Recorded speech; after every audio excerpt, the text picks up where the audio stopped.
Metsillä on paljon muitakin arvoja kuin pelkkä puuntuotannollinen. Eli metsät on virkistyspaikkoja, niillä on iso merkitys ihmisille maisema-arvoina. Ja tietenkin metsä on luontoa, siellä on tuhansittain kasveja ja eliöitä, joille se on sitten elinympäristöä.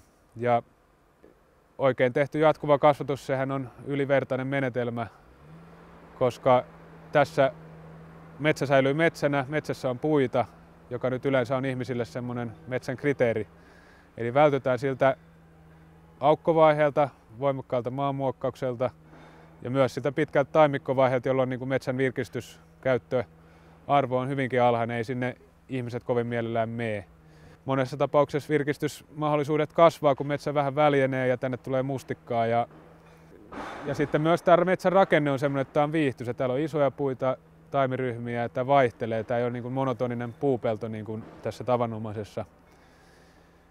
Ja maisemahan sitten, kauko- ja lähimaisema, niin säilyy tässä, että monelle se on aika iso menetys, jos vaikka oman kodin reunametsä tai tuttu maisemapaikka yhtäkkiä hävitetään kokonaan. Tässä se maisema ei juurikaan muutu.